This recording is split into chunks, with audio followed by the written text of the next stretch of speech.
You're listening to the Miracles in Meat podcast. I'm Shane Thibodaux, a fourth-generation butcher at one of the oldest meat markets in the world. My great-grandfather started this business by slaughtering one cow or pig at a time and selling the cuts door-to-door on horse and buggy. Today, our products are enjoyed across the globe. I will attempt to give you some insight as to how we got here and explore the challenges we've had along the way. At Bourgeois, our mission is to preserve our heritage generation after generation through legendary Cajun flavors and the development of relationships, not customers. Since 1891, Bourgeois has maintained age-old culinary traditions that fuel the South Louisiana lifestyle. Over the past 133 years, our Cajun products have gained global recognition, and for tens of thousands of folks around the world, the Bourgeois Cajun Lady logo is a symbol of home. Today, the fourth-generation butchers sit at the 9-foot maple block with loyal customers to discuss the adventures, skills, and passions that guide each of their legacies. These conversations will become priceless resources for future generations of any industry. This is our way of maintaining the spirit, purpose, and traditions of our lost arts in a world of change. 133 years, 4 generations. We're just getting started.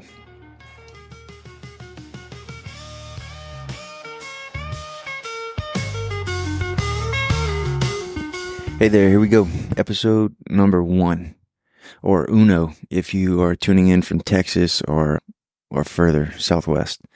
This podcast has been something I've been putting off for a long time now, at least a couple and a half months or 3, and I finally just kind of threw myself into the fire and got really uncomfortable. But that's what I needed. I don't have a clue what I'm doing yet, but my curiosity often leads me into these uncomfortable situations, and I kind of just learned to love this learning process, and that's what this is about. It's about learning. I figured the best place to start would be with the third-generation owner, my uncle, Donald Bourgeois.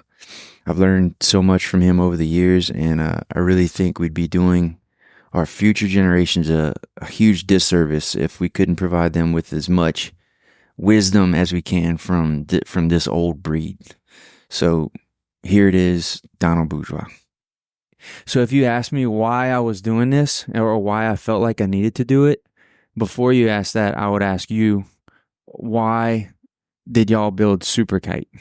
That's how I would answer your question. If you were to ask me why I'm doing this, I would say, okay, well, why did you build Super Kite? That's what I would ask. So let's start with Super Kite and I'm just going to ask what it is. I know a little bit about it, but yeah, no one else does. Yeah, Super Kite, everybody's got a different recollection of it, and my memory's not the best, but best I can remember, it was me and Andy, my cousin Andy's idea. And then, the brothers kind of joined in and jumped in with us, and, they were older and a lot more, had more knowledge and engineering, with his big brother Jimmy. Like I said, I could be very wrong about this, but my idea was I just wanted to build we used to fly kites. we used to build our own kites, and it was fun, usually just the spring. It wasn't something we did year round, but it's funny. It's just the spring months, April or so, May. We'd, a lot of time, we were a big family. You didn't have a Walmart on every other corner or, shopping center. So we built our own, and that, Daddy showed us how kind of, the first couple of them. And then from there we'd build our own. But we just wanted to build a really, really big one. Why? Why? Who needed it bigger? I just don't know. And we just wanted to build a big kite. Was Papa behind any of that? Was he egging it on? Not that I can remember. Like I said, I was pretty young. I'd say young. I was in high school. I can vividly remember getting the paper we used to build the surface of it. The paper and all we got from a lot of it from high school. From one of our teachers. They had it there and it wasn't doing anything. So we used, I remember the red and blue stripe, we got that from the school. And I think the white we might have got Biff was working at the time. I think we might have got that there at Vita Paint.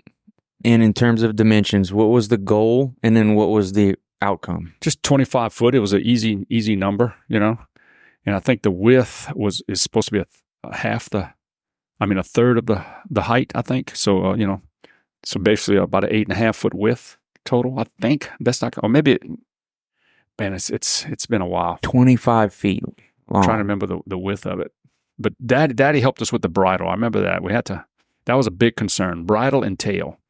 And that's where Jimmy came in with he was at LSU at the time working on his engineering degree. So he he definitely had some help with that because I mean think about a little 2.5-foot kite that you build and it needs about a darn near 10-foot tail, 8 to 10-foot tail. So start doing the math on a times 10, So yeah, I think we end up with 150 feet of tail on it. And everyone was nervous, or no? Was no one nervous? Everyone was just excited. Yeah, we were just excited. We just wanted to see it fly, knowing that someone would break an arm. No, we never thought that.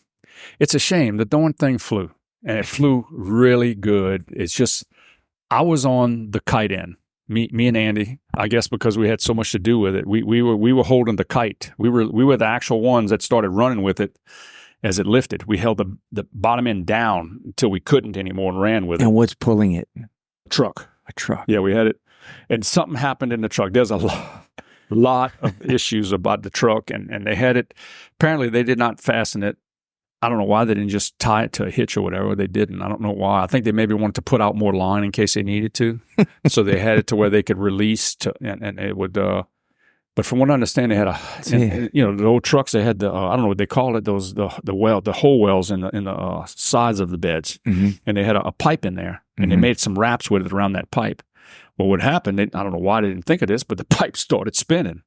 Because it wasn't anchored. They had pipe a wasn't drag anchored. system on it.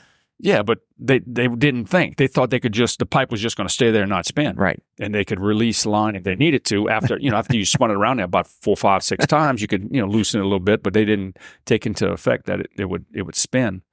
So what happened, it started doing that and they panicked at the truck. And so the kite it was up pretty high. The tail was off the ground. So it was up 150 feet at least. And how many people there to watch?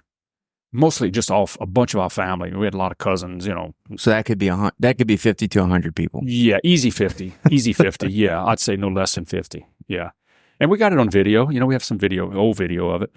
But so what ended up happening, and like I said, I wasn't in the truck, but so when that's happening, somebody maybe got thrown out the truck, broke their arm, and the kite started falling. So I think they finally made a wrap around the hitch. To save it. Yeah, and Daddy panicked and gunned it. To get it back up in the air. To get it back up in the air. And he panicked and he hit it too darn hard and fast. And it couldn't take the pressure of being pulled that fast.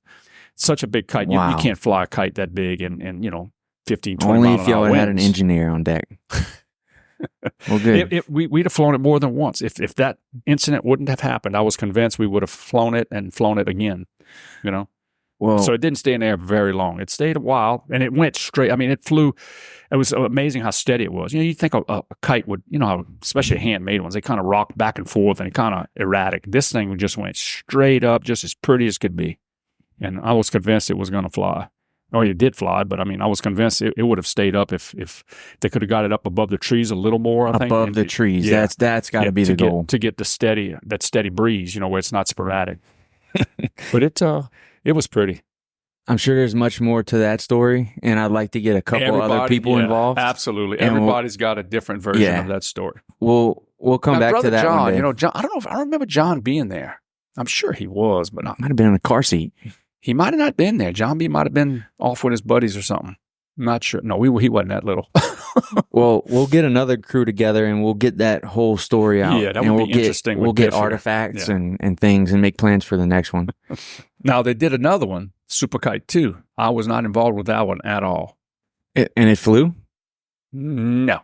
Okay, good. No, they never even stood it up, I don't think. Because our generation has plans for Super Kite 3, and we're going to do 50 foot. So we'll come back to that one day. Can I give you advice on that? Yes. This is just my advice. Of course. You know what? 30 foot's bigger than 25. Okay. It's fair. I just don't think That's structurally flat. You know what I'm talking about? Now, maybe a box kite, 50 feet. But a flat kite. A flat kite like that, I don't know the term they use for a flat kite, but I mean, to me personally, a box kite's, it's cheating, but that's just me. I think if you want to beat us, it has to be a flat surface kite, and 30 foot is doable. That's fair. We'll bring it up to the board. The 25 was very doable, and the construction materials now are a lot better than what we had to work with. So 30 foot a lot more expensive, I'm sure. Yeah, but I mean, you make a lot more money than I did. Right. You know, I got to remind you, I made $1.50 for a half a day's working in the fields for and Purple. that's just not enough. In fact, Mr. Junior, I saw him on the outside coming over here, Junior Perkle. His brothers, actually, I worked for Wilbert and LJ. They're shallot farmers. Yeah. 6 in the morning till 11, you got $1.50. And then in the evenings, you come back at 4. We meet about 3. So we get started about 4 probably and work till dark. And that was $1.50. And that was our summertime job. Well, probably about 11 years old, we started doing that. So think about this. You spent your whole career here. And now that you're retired, you're back to doing what you started off doing, which is farming. That's a good point. Never thought about that. And no one's paying you. Well, I mean, I get food. You get enjoyment out of it, right? I get a lot of satisfaction. It's some good exercise. It's at this age, you need to keep moving for one thing. But I mean, yeah, to do something and not get satisfaction or just it's nice to be able to work your butt off like you do in a garden and you reap rewards from it. You know, in any job I think you need to reap some type of reward, whether it's personal or something, you know, some type of gives you some type of joys inside. And yeah. And it's a double for me because I like to work hard and I like the garden and then I get to eat what I grow. So that's like double for me. I really like that. We talked about the family, you know, a typical family gathering consisting of 50 to 100 people. Absolutely. So you were raised one of 7. Yes. Tell me all about that as it pertains to the business. So I maybe earliest memories, you know, of the market. Walking over here, all of that. Yeah. My best, I guess I have memories before, but what I remember, we all had chores to do. We all had a chore on Saturday, especially. Saturday mornings, Mama didn't want us being lazy, and Daddy too. So my chore on Saturday mornings was to come out here and I had to clean up the parking lot. I had to rake any, you know, trash, pick up anything like that, and then sweep the front area where the customers came in. So that was kind of, you know, probably about when I was older. And back then, you know, it wasn't nearly as much traffic on the road as you have now. It was a 2-lane road in front. So probably about 7 years old. 8 years old, probably. I was coming across and starting to do that. And John, you know, I don't remember what their chores were, but we all had something like that. But that's probably my earliest memory. But I used to love coming here. Mr. Cleve and back then Raymond Jackson worked for us, and they were both, as far as I know, they were raised on Johnson Ridge. I know that's where they lived at the time for sure. But yeah, they were just great mentors for me. Really, really just funny. Really loved what they did and instilled that love in me, I think. You know, those two guys. You looked up to those guys. Oh, absolutely. Yeah. They were real men. They were tough. You know, the customers loved them. They had a way with people. They really had a special gift with people. And I picked up on that, you know. Mm-hmm. And they were really good to me. I mean, just they didn't have to be, but they treated me with you know, a lot of dignity and respect and just they made me feel like a little man kind of at times. You know, that was special for a little boy, you know. I talk about that a lot with our guys, our managers and the guys that have been here for 10 years on what kind of impact they put on these high school 16-year-olds that are going to work back there for the summer. And I don't think they understand the impact over 20 years. You know, you take that kid and he's now 30 and he's got kids.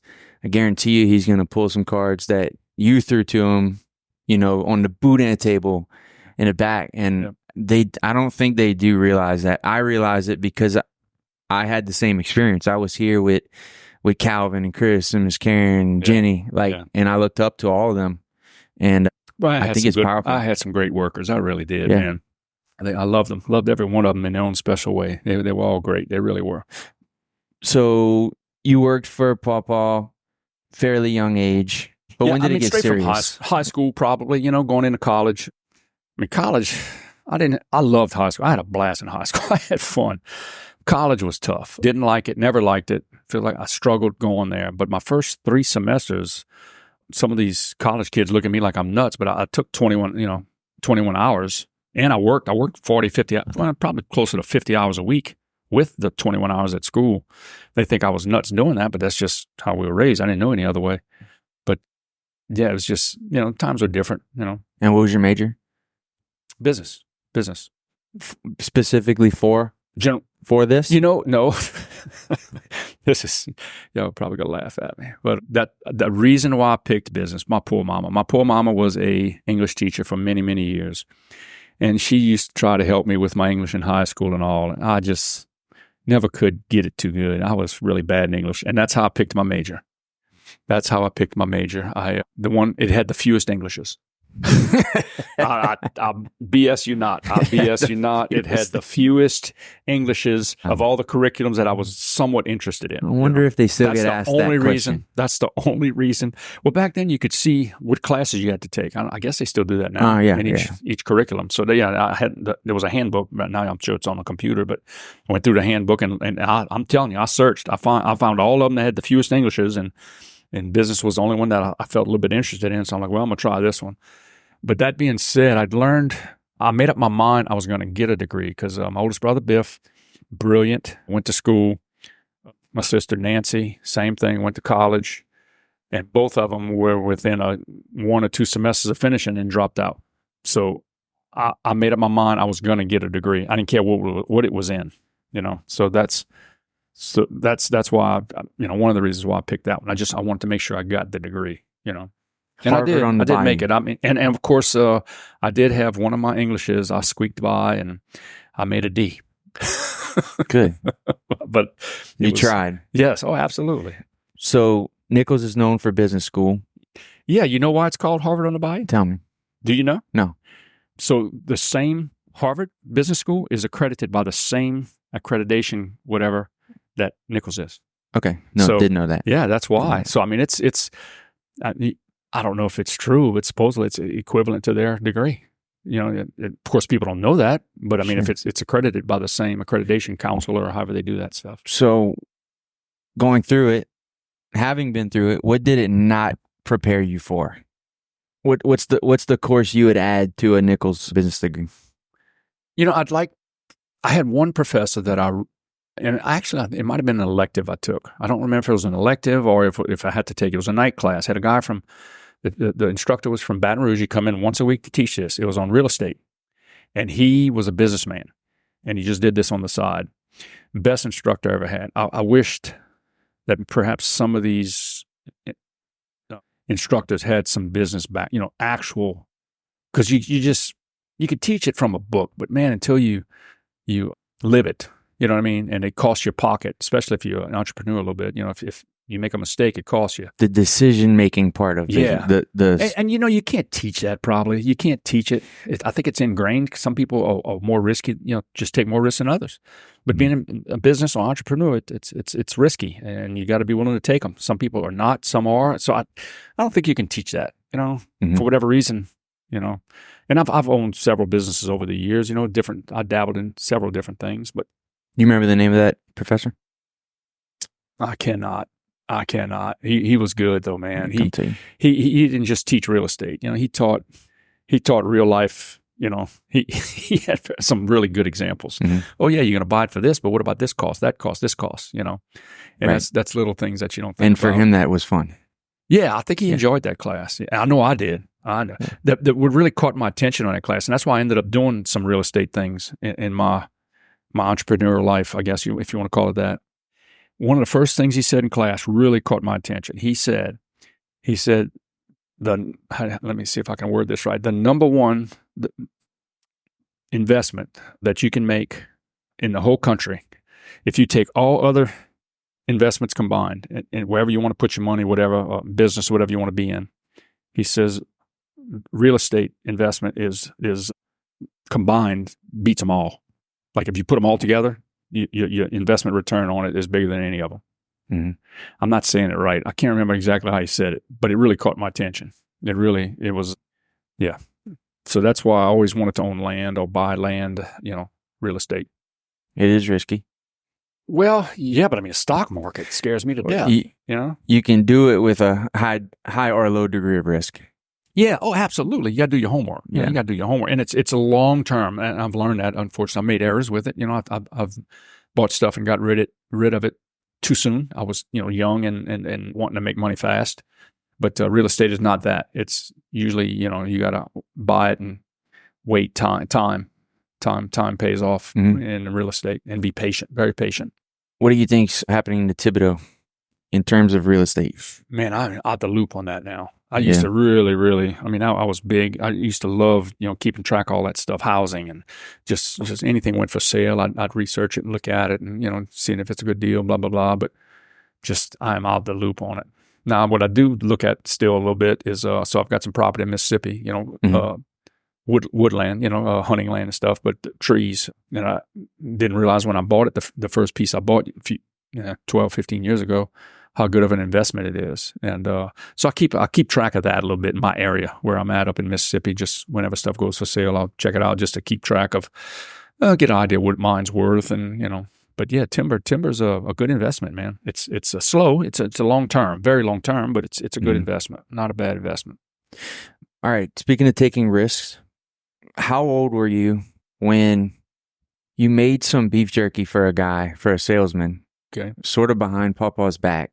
Maybe he was on vacation. Yeah. And you made a guy some beef jerky and he loved it and he came back for more and he came back for more and he came back for more.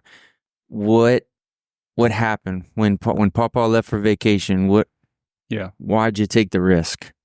So I had been making it sporadically. I played a lot of softball, adult softball on weekends with my buddies and all. We had pretty good teams over the years, and I'm pretty sure I was still in college when he was just one of those customers, Mr. Chick Bro, God rest his soul, great, loved him to death. His son Nini is still with us, thank goodness. He's not that old. He's a little older than me. So he's a good guy. I mean, he's a chip off the old block, But Mr. Chick, he was an all-field salesman, more or less, and just one of those people you couldn't tell. He just wouldn't take no for an answer. But he was a good customer, too. He bought a lot of smoked sausage and He did a lot of cooking for his company that he worked for, and he did a lot of entertaining. So he would do he'd come get, it wasn't nothing for him to come get 100, 150 pounds of smoked sausage and, jambalayas and God knows what all he did with it. Andouille, he'd buy a lot of that. Fresh sausage, stuff like that, barbecuing and all. But yeah, he was a good cuss. Daddy knew him well, and like I said, I knew Daddy liked him. That helped a lot for me starting to make it.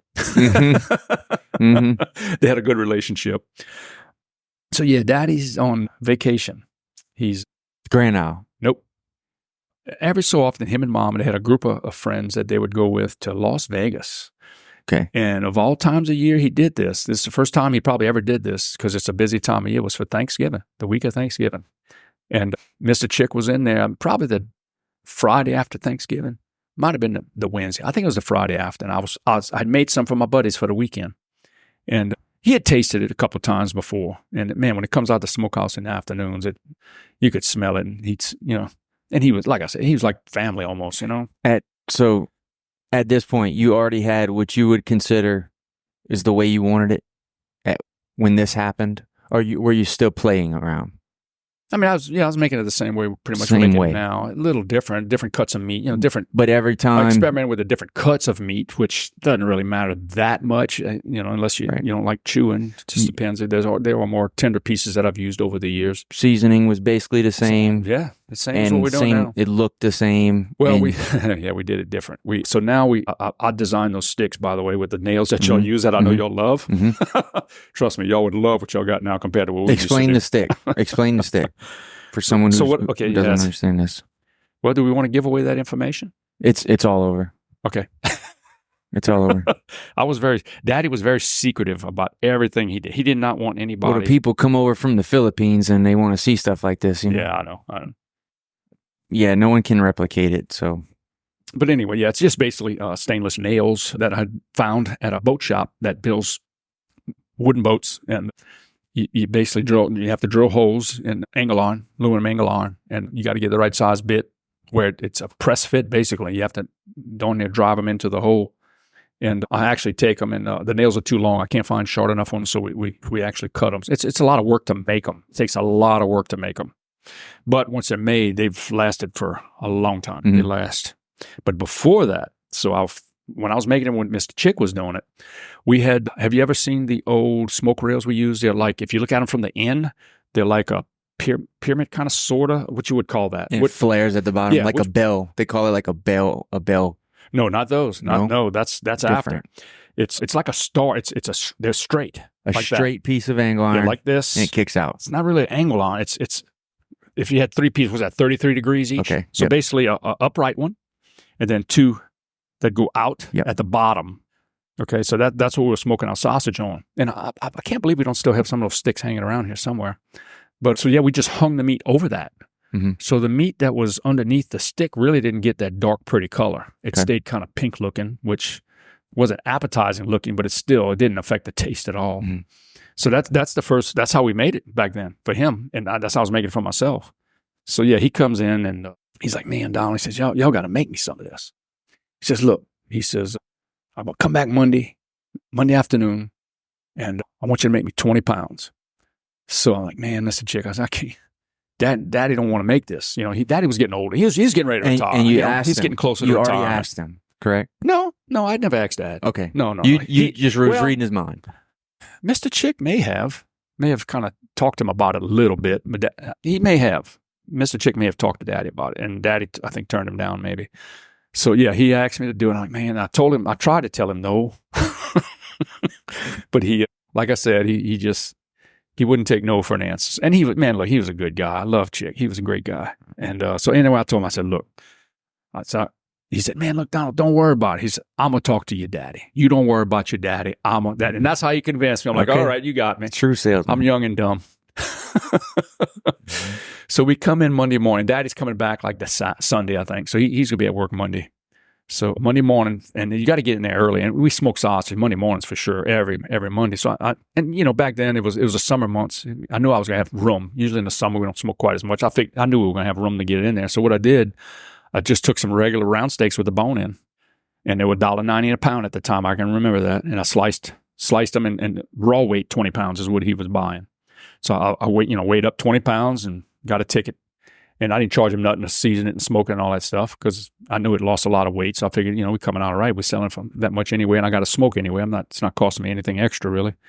So yeah. So anyway, I do that. I come in that morning, I slice them, and I put them in there. And Daddy, I don't know if Mr. Cleve gave Daddy the rundown of what was going on not behind my back. And Miss Cleve never did nothing behind your back, but he might have kind of let Daddy know what was happening because it was a lot more. I only did a few pieces, usually when I did it for myself, I never did that much. So I guess maybe he just figured out something's going on. But yeah, he didn't say a word to me all day. I mean, nothing. Because he knew. Nothing. He knew what it started. We take it in, and I think while we're taking it in, Chick walks in the door. And as soon as he walks in the door, Daddy's about a cooler right here. He's like, you. He points at him, and he does like this with his finger. Come see. Chick does that to Papa, correct? No, Daddy does that. Did to, yeah. Okay. So they go off on the side, and they get to talking quiet. I couldn't hear the conversation. But by the time it was all over with, old Chick, he knew how to talk, and he knew how to not take no for an answer. So Daddy agreed we'd make every Monday and every Wednesday. That's what we did. Monday afternoon, he picked up those 20 pounds, and then Wednesday afternoons, he picked up 20. And we'd take it, and we'd put about 3 or 4 pieces in a little piece of paper, and we'd wrap it. So he'd end up with, I don't know, maybe 20 packs. I don't know how many. And he's hitting the road. Yeah, he's going. And Daddy tells him, look, and he's Chick, sweet talking. Yeah, well, Daddy told him, he said, look, I'm going to make it for you, but you cannot tell anybody where you're getting it from. In fact, he said, you tell people you're making it yourself. That's what he told Chick. Okay. He told him, you tell people you're making it yourself. So that went on, I guess, about 6 months. But I mean, when we took it out in the evenings, man, that stuff smells good. What year was this? My best guess, like I said, I'm pretty sure I was still in college, so probably early 90s, 93-ish, give or take a year. Best guess. Maybe a little later than that, because Daddy might have been a little bit later, because Daddy wasn't here long when we were making it. He wasn't here that long, so it might have been late 90s. Because me and John bought out, I think, 91. In 90 or 91, okay. Yeah, I think 91 was our first year, I think. So Mr. Chick's hitting the road with it, sweet talking to his clients or he's getting in the door. Oil field customers. And that's what he's doing. He's getting in the door. He's cutting the line. He's cutting the line. Nice. They still do it today. Absolutely. They know it works. And that's funny. That's what a turkey cheese, a lot of them use, and they use that for the secretaries, the boss's secretary. That gets them in with her because she's going to get him. Yep. She's really the one that gets him in there. You got to flash it. I heard a story of a truck driver stacked up in line at a delivery. He was running late, he's 2 hours late, and there's 5 trucks ahead of him. And he hung that package out the window. He hung the white butcher paper out the window, and the guy at the gate seen it and flagged him around all the other trucks. Nice. So it's still... Well, I've had some happenings like that. Still sweet talks. So what about... All right, you're making it for Chick, and then how'd that evolve to 6 months? Someone, good 6 months. Someone else walked in Right. and said, I want some jerky. Well, in the evenings when we took it out, it smells. I mean, this place just smells so good. And so I would, we were a small business. It wasn't but 4 of us behind the counter, I think at the time, maybe 5 at the most that worked here in the whole place. And from there, like, we knew our customers. We knew every one of them just about that walked in. So they did, man, what is that? What is that? So we'd give them a little taste, just cut a little piece off, let them taste it. Oh, how much I'll sell it for? We don't sell that. So, and that's pretty much what happened for, 6 months or so. Occasionally we'd give somebody a piece and they kept asking for it. So eventually we started making maybe about 5 extra pounds, and then it became 10 extra pounds and then 20 extra pounds. And then it just kept growing. And you remember the first year? When was the first year you knew it was something? You knew you had something. I think from the beginning I kind of knew because all the ball players, everybody at 80 loved it. I never met a person that didn't like it for the first quite a few years, So, I never did this. It's hard to explain.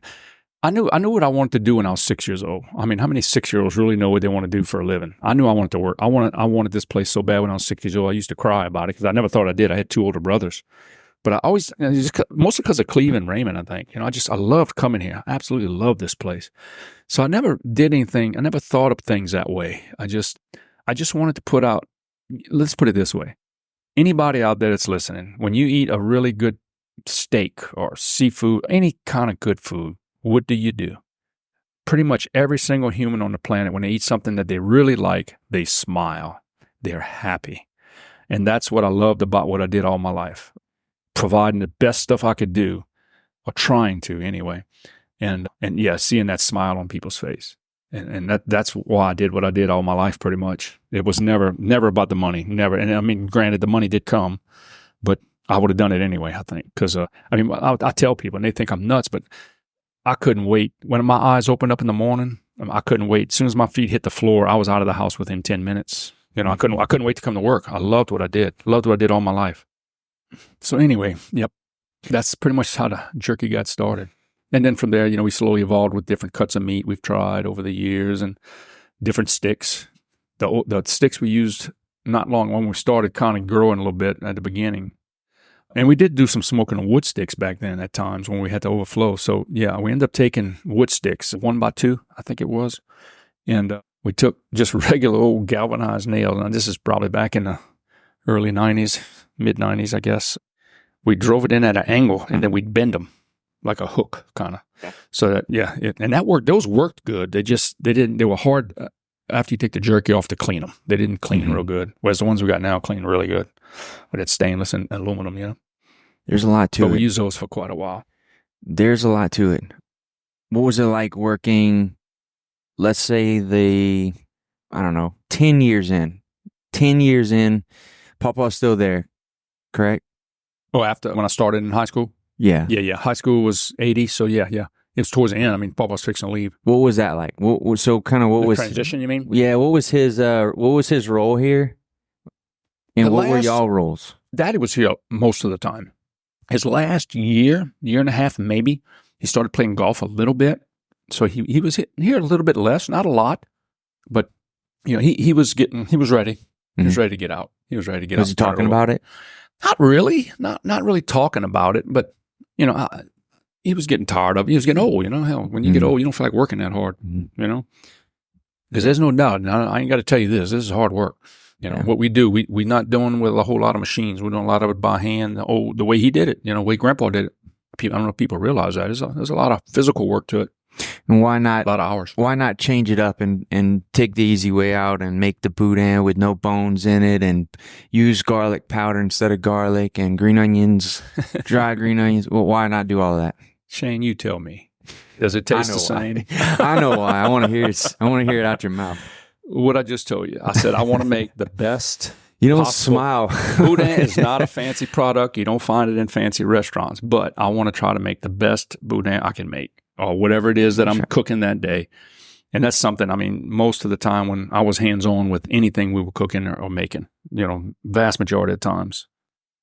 So, but yeah, that's why. I mean, it makes a difference. I don't care what anybody says. And if it doesn't make a difference, and not everybody's taste buds are perhaps as delicate as mine, but I know the difference, and that's all that matters to me. Mm-hmm. But what stops you from? What's the difference between you and the guy that he knows if he just uses garlic powder instead of garlic, he could make $1 more per pound? What's the difference between those two guys? That's a good question. Because I would... Well, it comes back to what I just told you. I never did it for the money. I guess it's the money, greed maybe. I don't know what you want to call it, but I don't know. I guess that's it. Or laziness maybe, because it takes a lot of work. And look, for many, many years, we peeled our own garlic. We peeled it and chopped it by hand for many, many years. Up until, I don't know, maybe 20 years ago, maybe we could buy it where it was already peeled. That's been nice. But yeah, we don't even get it already minced anymore. We never did it that way. We always get it whole, and we do it by hand ourselves. This is a great question. This is probably the best question I have, and it doesn't come from me. It comes from someone else. Okay. That works here and is related to you. Okay. They want to know. Why does Brody want to do that? It's actually not Brody. It's actually Jeff. Jeff. Okay. Oh, this is going to be good. I love Jeff. I told him I wouldn't say who. Well, it was. he's a chip off of the old block over there in Shreve over there. Jeff wants to know, why do customers come in here and they stand across the counter and they say, "I need $1 worse of something." What's $1 worse of? What's it mean? When did it start? Was that before you were here? Did you watch it happen? Lord, yeah. No, that's been since it's opened. And people didn't have to make money. You got to realize, especially Daddy and Cleve when they were here, man, people didn't have no money back then. Meat was a luxury. Meat was a luxury back when they were growing up. Mr. Cleve didn't eat meat but once a week. So here's my budget for sausage. Yeah, I got $1. You better nail it. You better nail it or I'm out. And most of the time, not always, but the majority of the time was either with boudin or hog head cheese. Give me $1 worth of hog head cheese. Right. But that's just kind of, the worst is, I guess, Johnson Ridge slang. I ain't nothing but a Johnson Ridge boy, so. Yeah. But yeah, I mean, that's just. We've still have customers? Oh, we've sold millions of dollars worth of across that counter. That worth of something. Yeah. I didn't realize they still ask for it that way. That's good. I like that. And one time I remember Papa actually went, this was when he was, I don't know, he's probably 95, 96. He actually went a little too far over the whatever it was, $1.50 worth of, $1.75 worth of. He went a little too far over, and they told him it was too much. So he smiled at him, broke a quarter of the piece off. It's turkey cheese. He broke a quarter of the piece off, popped it in his mouth, and then continued to wrap the rest of their $1 worth. That's Daddy. So that's how this place is gonna. Well, you know what people? It's gonna be. And, maybe those people realize this. The ones that do the worsa, I would say 80-90% of the time, maybe every time, that $1 worse is actually about $1.25. It's always over. I never, ever went under. Almost never. That's the trick, huh? Yeah, it was always over. And I think that's why they do that, because they know they get a little more. You got to ask for a little less than $1 worse. Yeah, I never, ever... I never did that to people. If it was a little over, they got, which most of the time it was. I want to make sure that, they got their money's worth. But like I said, it was never about the money. What's in a quarter here, 50 cents there, So beef jerky goes from Mr. Chick ordering his first, what was his very first order? It was 20 pounds. 20 pounds of wet weight. Yeah, wet weight, $1.90 a pound. Now, what it came out to on the end? A third of that. Maybe. Probably about $6 a pound. Okay. Probably. And that's, not including any labor or anything else with it. But from there, we did start selling, I think, best I can remember, and they may have some customers who bought it for cheaper possibly, but I think we started at $8 a pound. I think. I think in my high school years, the lowest I remember was about $16 to $18 a pound. Yeah. And we always get customers, they say, "Boy, I've been buying this stuff since it was $10 a pound." And I remember back to about 16, 18. Yeah. And mostly the first increases on the price was, we were still kind of trying to figure out what cut of meat worked best. Just a combination of taste, texture, and price, because it's jerky. You don't want to use the most expensive cut of meat for it, but you want to use something good, So that was probably why we ended up having to go up to that 10 or 12 mark when we first did, because of the cut of meat we ended up going with. People don't know this. Almost no one knows this, but our jerky is known for being expensive. It is. People do mention how expensive it is, but they don't know that it's on average $8 to $10 cheaper per pound than almost anything you find in a gas station. Yeah, they never figured that out, but that's and it's not something we ever pushed. No, I've always questioned if we should or not, and I guess I don't know yet. Yeah, but yep. You could do something like that on Facebook, which I'll with media, with the social media y'all have now, you could maybe just kind of show some examples, But people don't know that. Show them how much it is and then do the math. The people don't do the math, that's all. Right. A lot of people aren't that good at math, but if you sit and do the math, the vast majority of them are in the 40s probably. Huh? Right. They're getting those 2.7 ounce packs. They don't understand what's happening there. Yeah. We could easily say it's $4 a pack instead of $30 a pound and put whatever we want in a pack. Yeah, exactly. So maybe it is. Maybe that's something we ought to switch up one day and follow suit and do the packaging different, and maybe people will realize we're actually very underpriced for what you're getting. Yeah, it is. And on top of all that, health-wise, it's probably the healthiest jerky you're going to buy because it doesn't have any nitrates or nitrites in it. Right, and that's super rare. You sugars, can't find it. a lot of stuff in there is loaded with sugars. Yeah, I've noticed that. A lot of your breakfast sausages, every one of them has sugar in it now. I don't like sweet in a meat, like bacon. Same thing with bacon. Right. They're all sweet. I don't like that. But then everything, and that's another thing I'm really excited about is your bacon over there at the place. And y'all sell it here, I think. But Brett's got that bacon down Dude, pat, I have played with that. I don't know if y'all know that, but I have played with that darn bacon over the years. I never could come out with something I liked. I like what he makes. I've actually never been super interested in bacon until now, and I mean, he's got a good product. Man. Brett came up with a good recipe. Bacon's always been whatever, and after a couple of times trying it, I'm kind of hooked on it. So we've been messing with it. I tell people about it when you first bite it. For me, this is just my experience, and I think most people will experience this if they follow through with it. That first bite, it's good, but it's not like the best bacon you ever ate, honestly. Okay. But it's because it doesn't have the nitrate. So like regular bacon with that nitrite, man, that first bite, boy, it's good. And if you really want to be a pig, you can eat 5, 6 pieces. But by the time you get to that 4th, 5th, 6th piece, it deteriorates, like it's not as good. I find hours when you get to that 4th or 5th piece, it just keeps getting better. Each bite gets better and better. It's hard to explain. Till later. It's just good. It just, like I said, that first bite to me is just average, and then just gets better and better with every bite. It wet ages in your mouth. That's little drink break. Never hurt no one. Yeah, you asked me about the 10 years right when Daddy was fixing to leave. We're talking about that a little bit. Yeah. Yep. Let's go to that. Let's go back to he's not hinting toward retirement yet. And you and Uncle John have... Well, he is, I guess, because he's letting us know. He wants us... He's training y'all up. Yeah, well, he's letting us know that he's going to be retired, and we needed to have each saved $6,000. Okay. And I was, 20... let me think now. How old was I in 90? About 28 years old. And so I'd been married. I was married. Before I was married, I was making $1.50 an hour. So after I got married, I was making $2 an hour at the time. What were your friends making? What were they doing? Oh, I had a buddy of mine making, what was Kevin making? He was in college. His dad was giving him $250 a week, and he worked about 4 hours a week. No, he probably worked more than that, but still, yeah, $1.50 an hour while I was in college, and up until after I got married, I got a raise. I went to $2 an hour. So it's not easy to save $6,000. Buddies in the oil field, stuff like that. Yeah. It was his dad's company. But all your college buddies, what are they doing after college? Well, right at the end of college, I had a heck of a graduating year in '84.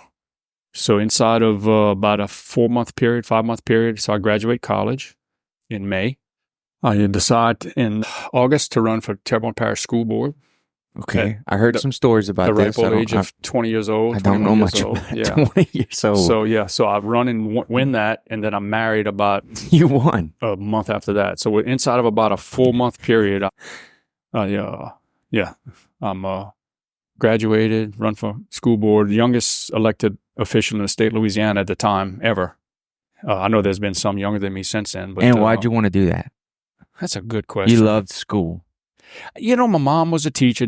All his sisters were teachers. I loved the thought of teachers. You know, I think I had some very good ones in my, you know, I went to public schools, but yeah, I had some great teachers. I was really blessed with some great teachers that pushed me a little bit, you know, and, you know, I needed it. But I liked teachers, and I wanted to maybe make a difference there, you know. And I mean, it was kind of long-term, kind of a stepping stone. The summer or two before that, Dave Treen had run for office, and my buddy Kevin was real big. His aunt was real big in his campaign, so we put up a bunch of signs. That's my first taste of politics, I guess, at about 19 years old, and ended up meeting him. You know, that was pretty exciting for a young kid, and so yeah, that's kind of where I got my taste, I guess, for politics. But I'm not into politics, but do you still have a taste for politics? No. Has it changed since then? Mm-hmm. Yeah, it has. Yeah, you don't want to be the politician, you want to be the man behind him. Okay. Yeah. You know, a very wise man once told me, I was district attorney in Terrebonne Parish. He said, you know, Donald, he says, once you get elected, and, you know, you have to make decisions, you know, on any board or whatever, you know, parish council. He says, from then on, the whole time, you very seldom make friends. All you do is make enemies. And I never understood when he said that, or make people mad at you. But every time you say yes or no to a vote, somebody's not happy. Somebody is not happy with that decision. So yeah, and he was right. Like I said, I was at a young age when he told me that. I didn't catch it, but yeah, it took a few years when I realized, like, you know, there was a lot of wisdom in what he told me. I didn't understand it at the time. And people are more inclined to tell you when you made them mad than when you made them happy. You never hear. You very seldom get that's the pats a trend. on the back. Yeah, that's a trend. And that's just life. That's people. That's human nature, unfortunately. But it is what it is. When did the slaughterhouse close? Man, what year? Best guess around 2000, maybe a little bit before that. How old were you when you slaughtered your first cow? Well, I mean, I can remember 5, 6 years old. Cleve would hold a gun. He'd let us pull a trigger. Right here, right in the back. Yeah, in the back here. Yeah, that's why we slaughtered. So if you pass the market, if you're passing the market and you pass the taller portion, the metal, right. That was a slaughterhouse, and the big tall metal building. That was a slaughterhouse. Yep. Before that, that was built in 72. So I was about 10, 11 years old when that was built. But before that, they slaughtered right there where y'all make the boudin. That was a slaughterhouse, and the boudin and the sausage. We did everything in that one little room. So what we did, Shane, where the back cooler door is, we backed the trailer to that door. Daddy had 2 big swinging doors right there. They'd back a big square trailer there. They try to push the cattle that they wanted to kill to the back of the trailer. Somebody would go outside, kind of push them to the towards the building, to the back of the trailer, and somebody would be inside with a gun. They'd shoot them, and try to drop them near the door, but not where you couldn't open the door. Mm-hmm. Right. Yeah. And we'd hurry up and push them to the front and stand. Somebody would make sure to try not to, because sometimes they would charge you, and you'd have to hurry up and get the dead animal out and hurry up and close the door.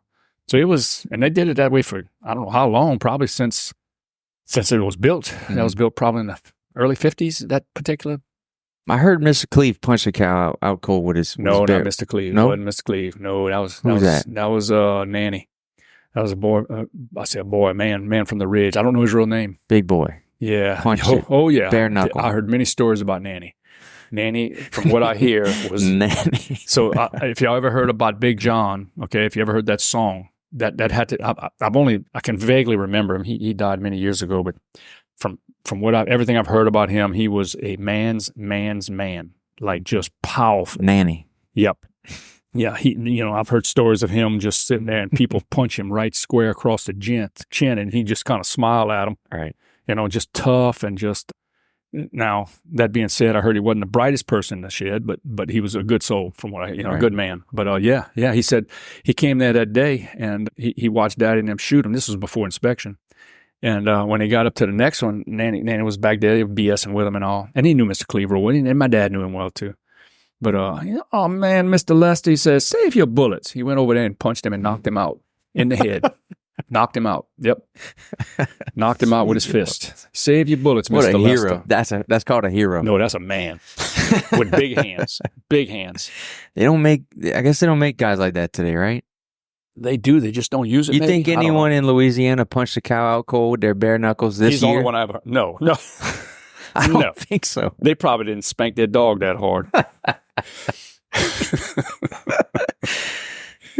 But anyway, So do you remember what year or time frame when you stopped slaughtering? like I said, roughly, it was a little before 2000. Right Paw around was that time. gone. You and John had it. Yeah, and the reason why we did it, it was getting to be a pain in the butt, man. The government would slaughter. I love slaughtering it. It was hard work, but I liked it. We only did it one day a week. We were killing 3-4 animals on average a week.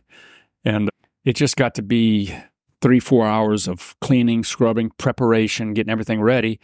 And it would take, at the most 2.5-3 hours to slaughter 4 animals.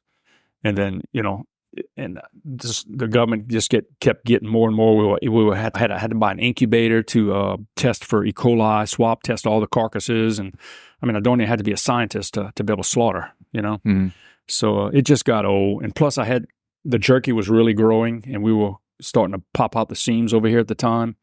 So it was the right, I miss it, don't get me wrong, but at the time it was probably the right decision. Yeah, so we took the slaughterhouse and turned it basically into a jerky processing, the whole area. We ended up doing the vacuum packing room and the slicing room and all that. Did that feel risky? Calling it quits on the slaughtering? It didn't feel risky. It felt like I lost a part of me there. That's all. Yeah. That's all. Isn't it a shame? I mean, I did it for too long. I mean, I probably should have quit sooner. But financially, I probably should have quit. Let me say it that way, probably, because you don't make a lot of money off of that particular thing. It's the processing stuff. That's what the money's made. But it was just a part of me. I'd been doing it since, like I said, 5-6 years old. I killed probably my first pig and cow. Miss Cleve would hold a gun and he'd let me pull the trigger. So cool as a little kid. It kind of reminds me of today.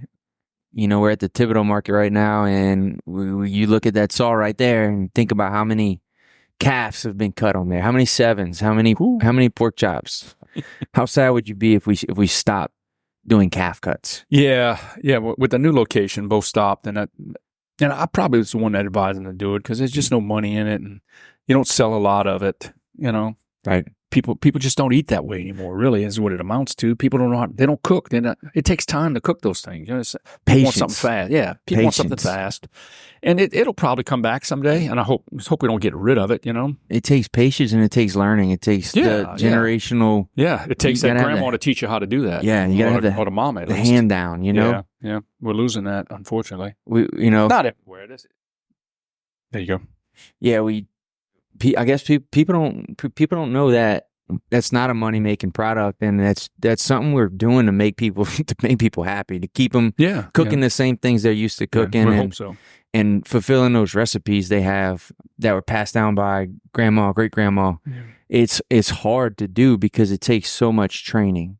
Yeah, it takes that's another thing. Finding people hell of a lot of training to learn how to break it down and all. Yeah, it does. Right. It takes time, and you don't want to invest that in somebody young if they're only going to be here for a year. Right. I mean, it takes 5 years to learn it. It's one of those things in the building. We don't really let anyone under 25 touch that saw, just as our own personal rule. But it takes maturity. It takes a lot, man. Yeah. And nowadays you hear a lot about people being racist and prejudiced. That's one thing Mr. Cleve always used to say about that saw. He said that saw is neither racist or prejudiced. If you put your finger in it, regardless of what or who you are, it will cut you. Right. I guess I used to like Mr. Cleve had so many good sayings. But that saw is not prejudiced at all, and it will cut you. But yeah, you need maturity to use it. And the key is, especially over the years, man, we used to be so busy in here. I know people probably thought I was very rude because when I'm on that saw, I turn everything off. Everything around me, I turn it off. All it takes is one glance up. If somebody, hey, Donald, and you just look up while you're cutting something, that could cost you a finger. Right. So I liked my fingers. So I take people think I'm rude over losing a finger. Right. So, and that was my attitude over the years. But Miss Cleve taught me that way. When you're on that saw, you don't play, you focus, and you concentrate on what you're doing. What is it about? It's something that's so cool, though, is being on that saw, cutting up for boudin at 4, and you get a little line, and man, the way people watch you, it's almost nerve-wracking. Yeah, it is, but for someone who likes that, it's a extreme sport almost, Yeah, because now you don't see that every day. I love it. Especially and it's cutting cool. up for boudin. And, That's you know, something you don't. Yeah, cutting up for boudin is not like cutting a steak Right. or chop. You know what I mean? That's different. people are looking. They don't have a that's- clue why you're doing what you're doing. Yeah, and doing that. That being said, you're not going to lose a finger if you get hit there. Good chance you'll lose your whole hand. You know, really, because you don't have the guard on with a 1 inch or a half inch. You freestyle. You only lose a little piece. You're going to lose a lot if you Right. get hit while you're doing that. But those are That's things the scariest. That's probably the scariest thing to do in a saw is cutting up for boudin. Honestly, those are the next things in my mind that we have comparable to y'all. You know, losing the slaughtering process. Like it's just the meat, the veal cuts, and Yeah. man, anything that's not easy and already done for you. yeah. I'm afraid people stop ordering. I'm a spread a little, I guess, wisdom or whatever you want to call it. So daddy lived to be 97. My grandma lived to be, his mama lived to be, I think 91, something like that. They eat, you know, they ate their share of meat. Even when they were poor and young, they had a meat market. So we ate a good bit of meat. Now, it might have been the neck or the feet or the hooves, but you know, the last thing standing. You know, yeah, whatever they couldn't sell that week. But 90+% of it was all grass-fed stuff. And I'm convinced over the years of selling, we have some really good steaks, and I love a good steak as far as a heavy beef steak. But vast majority of the meat you get in these grocery stores and anywhere in the country is that heavy beef stuff. I'm convinced that that's what clogs up arteries and gives you the cholesterol and stuff, is that heavy beef. Granted, Daddy had a little bit high cholesterol, but it wasn't horrible. You know what I mean? And he never was overweight. So I think eating that particular type of meat is not that bad for you. I'm really convinced of that. And time has taught me that, I think. But it's that heavy beef, I think, that'll get you. But it takes a skill. You can't. It's not something y'all, you can order it and y'all cook are it the like last ones that have it right now. You can't just order it, cook it how you want it, and it come out good. You have to know something. You have to know you can't. something. Yeah, you can't take grass fed and cook it like a grill. Honestly, you can. I don't think you'd be very happy with it. You know, grilling it on a barbecue pit or whatever. Yeah, most of it needs to be smothered down. Honestly, Yeah. You know, now you can take the veal cutlets, pané them, and fry them. You know, I ate my share. Like I guess back when I was young, we ate a lot of chuck chops, dude. Mm-hmm. The whole family. Apparently, back then, people. It's funny how things change. So when I was young, I think from what I understand, what Daddy tells me, you couldn't keep round steaks in here. How is it now, Shane? A round steak. Yeah, round steak. Couldn't keep them. Oh, Couldn't dude. keep them. You could put it in a pup. You can grind it up in a pup stick and not sell it. That's what I'm saying. Nobody buys them anymore, huh? That's crazy. Back, like I said, as a kid, and from what Mr. Cleveland tells me before my time, that's what everybody wanted. And they smother it. You know, it's made to smother now, and they cut them different. You know, sometimes they do a dough, but most of the time they cut them real thin, and they'd smother them down. But in recent years, what's the thing? It's still chuck and neck. Sevens. 7. Well, we never had. Yeah, that's been forever. You can. We got a list of sevens. We got a list of chuck. If you can grow a genetically modified number 7 cow, you'd be a millionaire. But yeah, you get those families in. It's the families the Josephs, Slinda. Her daughters, and I think. Oh, her daughter's coming here. I think her granddaughter's coming in here. Oh, awesome! They live in local. I'm assuming that they're good. here. They're here. Okay, I don't think they used to, but I'm glad. I'm glad. That's good. That's good. Family, we recognize them, we see them, and that's good. But who else? Who else? I guarantee you, they know how to cook. Oh yeah. Oh yeah. They're not ordering what they ordering on accident. They still got some out there. They just and they're not following a trend that they're seeing online where they got a special recipe. Mm-hmm. That's just how they eat. Yeah. Yeah. And that's what it takes. You got to have people who they're not trying something new. They have eating is a part of life, and people are afraid to make it a routine. They're afraid to make it. That's a good point. Never thought about that. This is what we do. Yeah. Yeah. Mama. Yeah. Wasn't so much a routine, but like we ate the same stuff regularly. Mm-hmm. You know what I mean? Like smothered the chuck. Back then, like I said, I think it was the exact opposite back then. They couldn't give away chuck in the neck hardly. Mm-hmm. But now it's the exact opposite. You can't keep them now.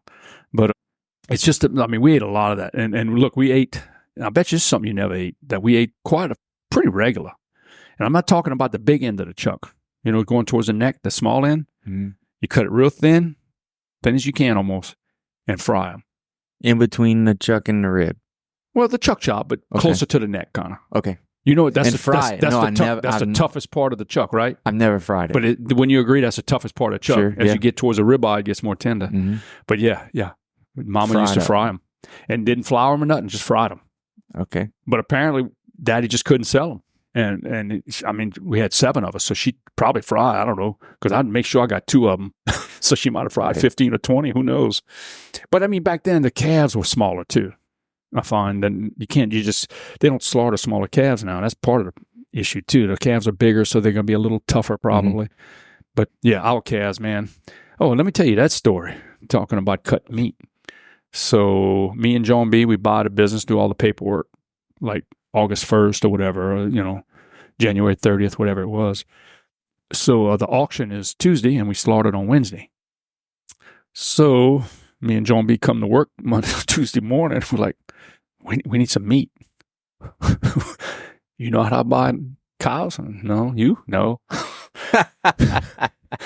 I mean, we went to the auction with Daddy, but we never sat with him, or he never showed us zero in the auction. Ever. Nothing. You were supposed to be watching. I guess. I thought he maybe thought we were watching, maybe. But I mean, I never went with him like after I started working here. This was as kids, like teenagers, we used to come, and during the summer we'd go with him sometimes, and hang out at the auction and go look at the cattle in the barn and stuff like that. But yeah, so we'd like, oh shoot. So, all right, I guess I'm the one. Where was the auction? I was the older brother. The Thibodaux auction right here. You know where it was? On toward Hero Park? Yeah, past Heroes. What is that? Ridgefield? I guess way down the end by they got housing and towards all there now. Thibodaux But it was on the left. I think the barn's still there. Past Thibodaux High and all, it's on the left as you go, right before you get to Bruley and all. Okay. But not far, maybe a quarter mile before the Bruley or so. But anyway, so I get in there, and I didn't know the routine of how they did things. Okay, I learned. How many people were at the auction? Oh, there's 100. Not 70 for sure. Okay. Buyers, and of let me see, probably 100, maybe 70 to 100, but only like 10 or 15 are buying. And y'all are 20 years old? Yeah. And everyone else is in their 60s. Yeah. So I'm watching. Well, I'm by myself. John's like, you got to go. I'm the older brother, so I'm like, all right, I'm gonna go. So I go over there. I don't know what I'm doing. So I didn't know this at the time, but the way they ran the auction, they ran the cows first. Okay, so cows are bigger, older animals, and that's what we use for ground meat. It's cheaper. It's not like a calf. Calves are a lot more expensive, and it's better meat, but more tender. But the cows are older, and they're different age cows. I didn't know that at the time. I'm watching them come through, and oh man, that's too expensive. I didn't even know how much they were. And they sell them by the pound. At the time, I don't know, 75 cents a pound, $1. I don't remember what it was, but yeah. So they're coming through, and I'm like, I bid maybe on 1 or 2, and it went up, and I'm like, So anyway, next thing you know, no more cows are coming through. It's nothing but calves. So I'm like, oh shit, no more cows. I need a cow. I think that's all we needed that week, maybe. I don't remember buying a calf. I may have, I don't know. But I remember the cow, and there's a reason I remember that cow. So they run everything through, and I sit there for hours and hours. They run all kind of, pigs through, the calves and stuff, a lot of calves. So, back, there were auctions back then. They'd run 1,500 plus through there. Oh, cattle. wow. Yeah, You'd be there till 6, 7 o'clock at night, later sometimes. Wow. People from out of town? Yeah, some of them, yeah. But, so it wasn't that late. This wasn't that huge of a sale, but it was, I'm pretty sure John was wondering where the heck I was. But, so finally, I mean, they were finished. There was no more cattle. So I think Gene Voiron, who was the owner, he knew, he knew who I was and all. He knew Daddy real well. So I think he went and found a couple of them that maybe didn't sell or something, and because he would buy some himself to resell somewhere else or whatever maybe. But anyway, so he ran a few more through, and boy, there was a cheap one came through. Oh, I want him. That's the one I want. And it had when they came into the ring, he announces it's a zero brand. It's a broke mouth. It's and they'd have, and other than that, they'd have a well, it had a BM on them. I didn't know what the broke hell. Mouth. Well, he wouldn't announce it. It had a BM on it. Okay, or they had a 0, or they'd have a number 1 through usually about 8, more or less. And it was like chalk almost. I guess it was a paint they used, and it was near their rump. I didn't know what none of that meant. Well, this was a 0. I didn't know what the heck that meant, but he was cheap. I'm like, oh yeah, that's the one I want. This was a good lesson, though. It taught me never to buy cheap. So I get to, buy, so I'm, all right, I can go back to work. So I run back to work, blah, blah, blah. Get in here the next morning, we get ready to slaughter. And back then, it was under inspection. So I get back there, and this cow is on the floor. Can't get him up, and they're not supposed to allow us to drag him in. They have to be able to walk in on their own. And of course, they made us put a stupid cement floor back there, which even a healthy cow a lot of times falls on it. Well, he fell, and we couldn't get him up. But he was, when I got there, he was laying down, and he was like,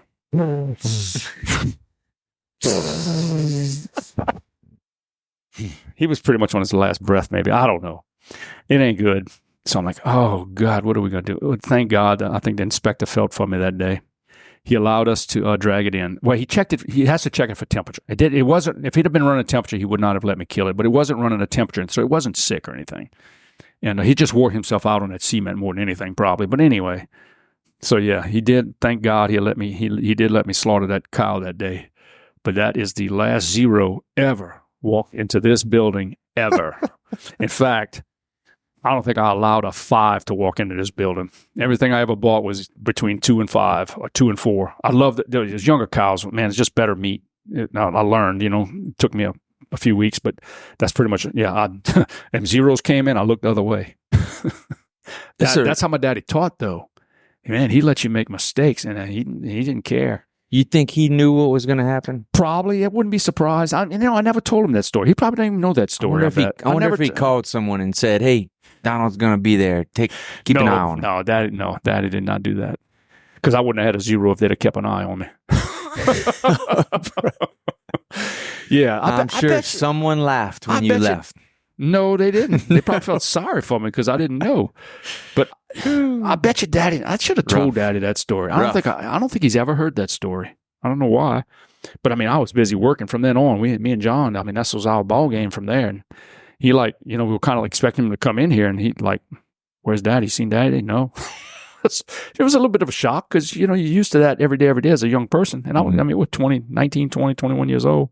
No, not that. I'm sorry. No, we were more like 27, 28. Okay. But, you saw him every day. So when's the first time you think Bo ran into something like that? Oh, that's a good question. With Bo, because that happened to me, the way Daddy did it, I purposely, while I still owned it, I would not show up. Like that last year in business, when I knew I was getting kind of close, I would purposely not call him or nothing.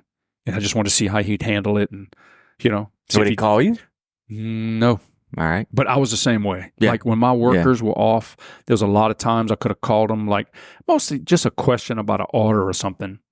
And I did occasionally, but I did everything I could. I bent over backwards, never ever to bug my workers when they were off, because I tried to give my workers a day off during the week just to get, But back, like my dad and them, when I was coming into this thing, look, we didn't take a day off. Mm-hmm. You work 6 days a week, and we were open till Saturday till 5.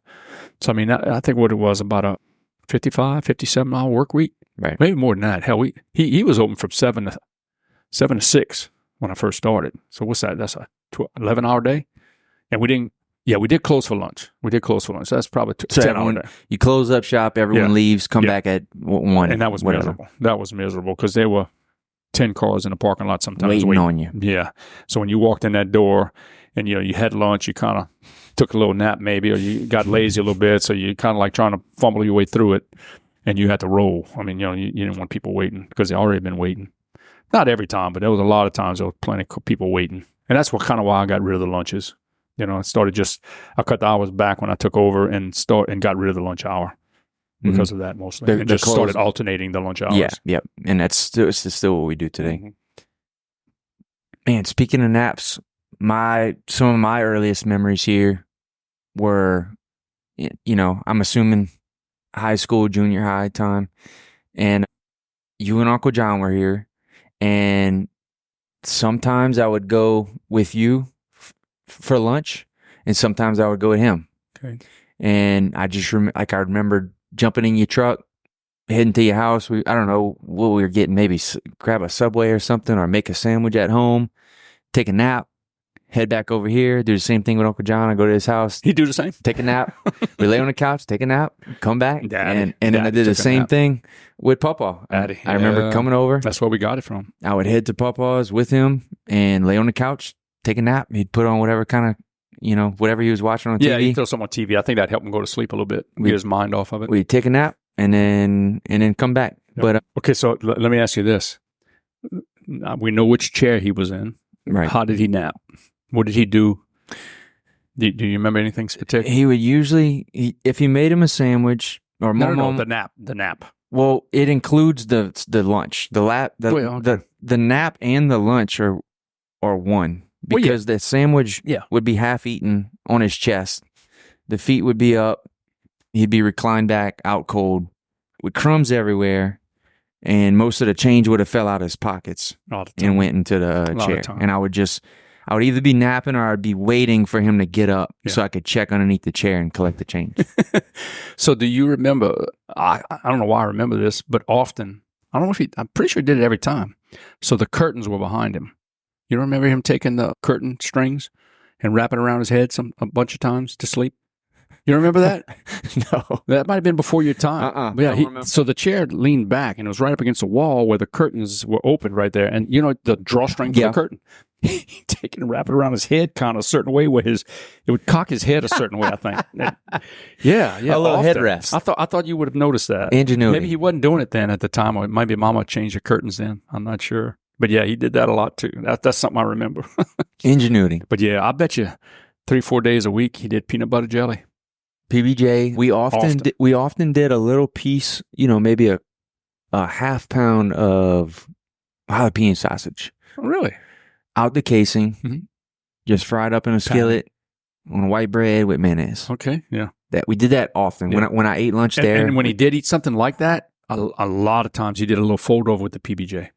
Sure. Yeah, he'd do a little fold. Or that was like his dessert. Just PB. Oh, I know. PB. Okay. Peanut butter, sugar sometimes. Yeah. You like the little a little sugar. Little sugar crunch. But yeah, so I remember that was one of my earliest memories. And then one of my most significant memories was the time me and Benson were vacuum packing in the dungeon. We'd moved the vacuum pack machines from the middle room to the dungeon. This has something to do with me, I bet. Yes. So me and Benson are in the dungeon and we're vacuum packing. And we have... Was I having a good day? Probably had one machine back then, right? Yeah, probably. Was I having a good day? Oh, no. Not after you came to the dungeon. You sure you want to say this story? Oh, yeah. Okay. Not after you came to the dungeon. Oh, okay. Who y'all do? So me and Benson are going. Benson must be in high school and I must be in junior high. So Benson maybe 17, 18. I'm probably 14, 15, if that's close. And we got an assembly line going on. So to vacuum pack, you weigh out the beef jerky, you put it on a paper, you wrap the paper, you stick it into the vacuum bag, and it's nice. And then you drop that into the vacuum seal machine. Well, we had two of us with not enough to do, so what we did is we created more to do. But in our minds, yeah, y'all working faster. We invented a new process. We're evolving. That's what we were doing. Y'all were being entrepreneurs. And we were going way faster, okay? So Benson would seal up the jerky, and we created this big ramp out of cardboard boxes. We cut up some cardboard boxes, and we made maybe a 3-level ramp. It would turn. It did like a big S curve. And we either stapled or duct taped them together. Well, we put it from the top shelf, and then I had the vacuum machine on the ground. So I'm sitting on my butt. I really don't remember this, but this is getting good. Yeah, I'm sitting on my butt, and there's a big S-curve slide leading from Benson to me. So Benson would bag up the jerky, and he would take... This is so Benson wouldn't have to turn around, by the way. So Benson would be standing straight. He would fill the bag with the jerky, and then he would bring it like this, and then just drop it right beside him, and it would go down the slide to me, where I would grab it and put it on the vacuum machine. So we did this for who knows how long. It could be all day. It would probably be Christmas time, something like that. Yeah. So we had been doing this all day, and we're proud of it. And we're not afraid to tell people what we've created and show them the process. And you had come back there, and you had seen what was going on, and we were still... Keep in mind, we're still proud of it. This. I just don't remember. Still proud of it. So we wanted to show you what we had created. So we showed you, boom, boom, boom, boom, boom. And you kind of were like, okay, that's cool. So how many totes did you do? So we were also proud of the totes you did. that we did. So we counted the totes and we told you whatever, six totes. And you're like, 6 totes. Okay. So let's see. And you grabbed the paper and you just did some math. So I love numbers. I don't know why. You did some math and you broke down what it normally should take versus what it took us. Yeah. Well, y'all didn't figure in the hour it took to build the slide. You did all that on paper and you showed us, you said, all right, let's go. But listen, for every, I don't know if you broke it down by the hour or by the pack. Maybe you said, from every pack that y'all have packed so far, you lost about 20 cents on each pack with the slide. And then you just left. And it threw a big wrench into things. I really don't remember the slide, but I could see me doing what I did with the numbers. It threw a big wrench into things. I was a numbers guy. And obviously, we didn't see it that way. We were more proud of the invention, and we really thought we were doing a great thing, but we weren't. I busted your bubble. And poor. But it did stick with me. And if I told you I didn't do that same thing with your workers now 5 times in the past 10 years, I'd be lying. And I just knew what to do, and I knew how to handle it because that's how you handled it, and it worked, right? And it worked. I guess. And now, if I'm in a bad mood, I didn't do too good with people, unfortunately. And now I know that Mark can do the same thing. With the high, if we get 2 high schoolers in, Mark can do the same that's thing. Nice. That's good. But it's just one of those things. It's the things you don't think about that are most impactful. You know where that came from, Shane? I don't know why, but it fascinated me. I think high school. What was the class you had to take in high school? Not English. No. Not English. No. Civics. Was it civics? Or it might have been college. Economics. Civics, when I learned about... I forget which class, but anyway, you learned about assembly lines.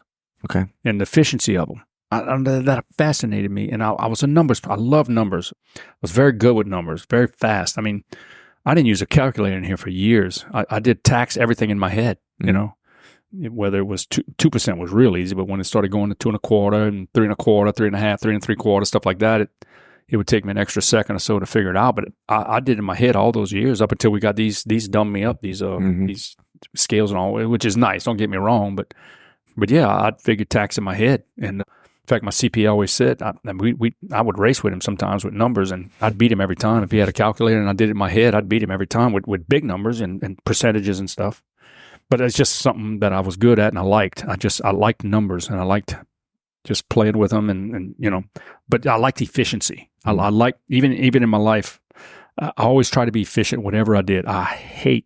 Drives me nuts to be redundant and have to do something over or to see someone do something and have to do it over, because just do it right the first time. You don't need to screw it up. And we've had workers over the year that want to try to change something that we've done for, and they ask me like, why y'all do it that way? I'm like, that's the way I was taught.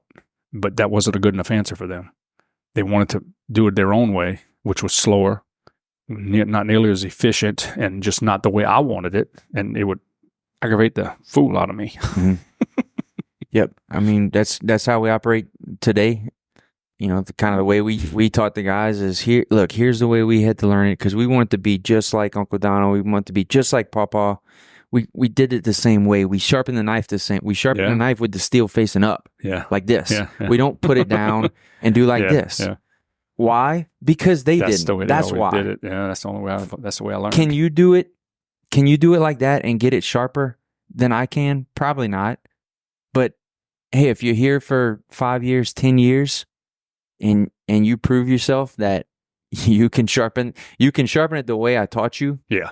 Just like I taught you. And you can do it your own special way. Yeah. Now you get to do it your own special way. I mean, growing up in this place, I wasn't allowed to sharpen a knife for a long time.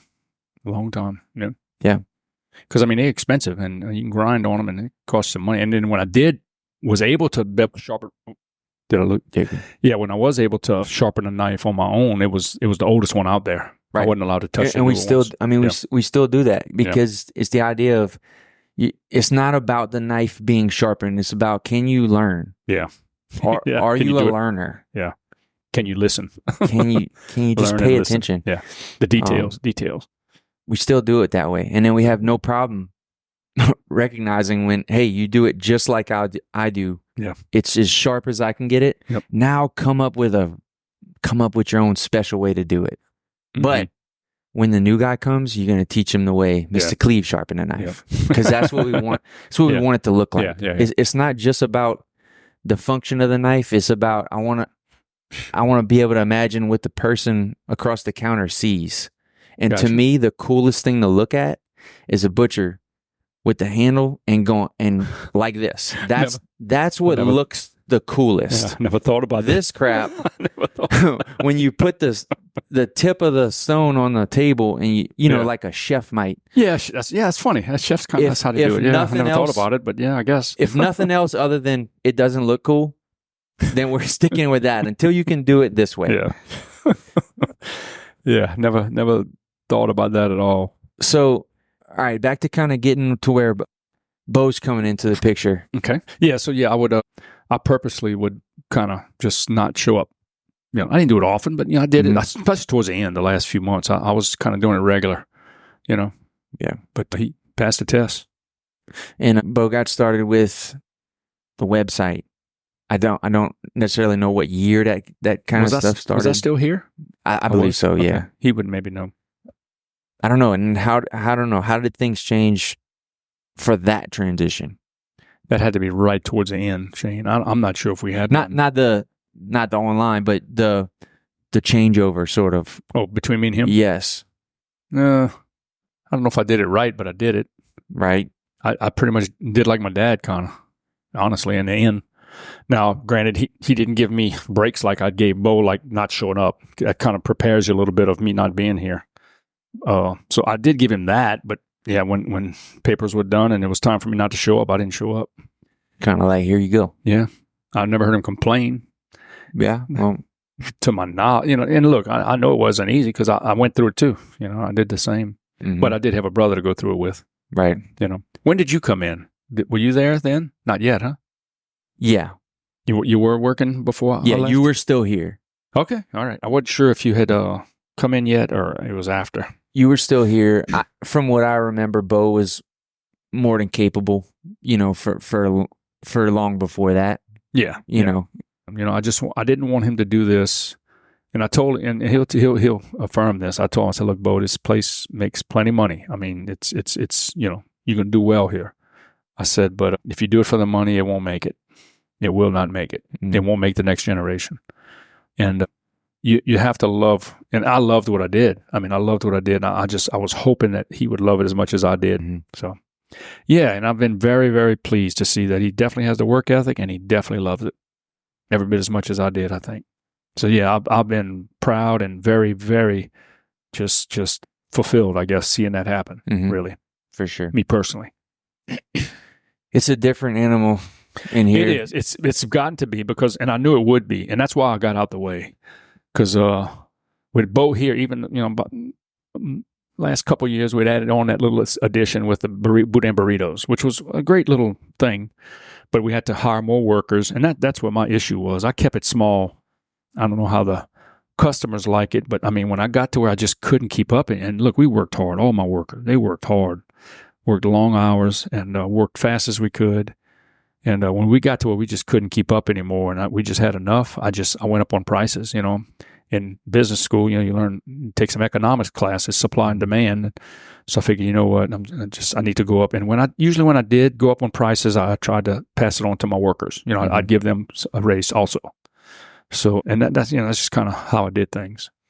And I know I got a little expensive with things probably over the years. I didn't want to do that. I didn't want that image, but I kind of had to just because, physically, there's only so much you can do. Mm-hmm. And the way we make it, it's a physical job. There's not a fast way to do it. So, unfortunately, we had to charge more for things, and just because of supply and demand, there's only so much I could make, especially with the facility you got here. I mean, you've been in here with 30 people. You can't hardly move. Right. 10 workers is probably optimal for the size of this building, maybe 12 max. Mm-hmm. And that's where we were, I think, when we did that addition before I left. We were at about 15 or 17 maybe. And when it comes to workers, their problems are your problems, and it starts wearing on you, especially when you get older. You get a little more grouchy. And that's really one of the reasons why I got out quite as young as I did. I probably got out a little too young, but I needed to get out of Bo's way. I knew he was ready to expand and do the new location. And I didn't want nothing to do with that. And he wanted to grow the business. And I was there before. I was there with Daddy. I was ready to expand and do things that he didn't want to do with the jerky, stuff like that. So, Daddy got out of my way. I wanted to get out of his way, basically, Nice. and let him do what he needed to do. Because, I was there before. Yeah, I've been there. So. Well, I do know this. So last year, 2023, I believe. So you said you had 18 in here? At the most, probably 15. I don't know. Yeah. And the tenure back then was a lot longer. You had some. Well, I had 15, solid. I had some long. I had a core of 6 people in here. Right. Had been in here for a long time. So think about jumping from that to in 2023. And that was starting to happen. What you're talking about, the turnover of workers. Yep. And 2023.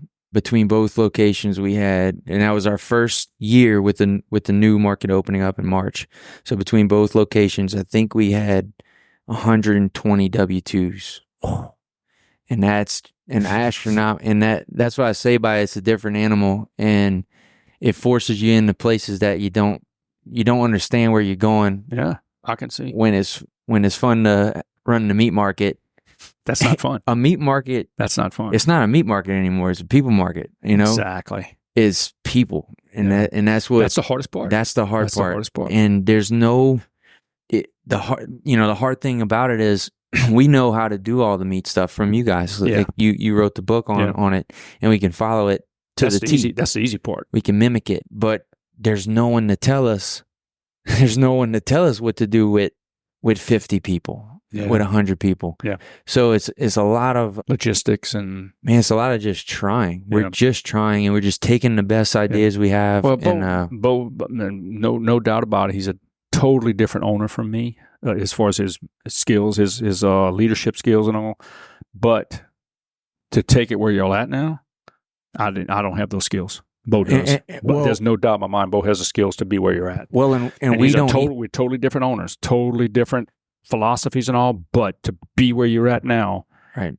He's the right one. There's no doubt in my mind, no doubt. And you too. I mean, both of y'all complement each other. Here's what I learned quickly here is that there's a lot that we don't have. Me and Bo work excellent in a team because we're so different. We are very, very different when it comes to how we analyze a problem. Stuff or problems? Just problem solving. Okay, yeah. We're very, very different. I'm a creative type. Yeah. I want to give you a bunch of crazy ideas. Yeah. Bo is going to take one and he's going to go, all right, if we go with that idea, what is step 1? If we can't complete step 1, then ditch the idea. But I'm the type where I give you the crazy idea and Bo says, okay, here's step 1. I'm going to give you 10 crazy ideas for step 1. And Bo's going to go, no, it's unreasonable. Pass. He's linear, that's how kind of you need to be with new ideas. Yeah, and that's me. So it's perfect. We really make a perfect team. But you have great ideas, and he takes them and makes them analytical. Is what happens. And he finishes them. And he can. He's a finisher. He can make the map of the idea. Yeah, I love it. There's so much we can't do, and we have hired for, and all the people that are special here now. They can all do things that we don't have a clue how to do, and it's scary and it's hard. Yeah, and I imagine that's where it's never been before, where it's a trust. You because y'all got stuff going on. I understand because I was a control freak. Okay, I'm a type A, not type A, but I'm a control.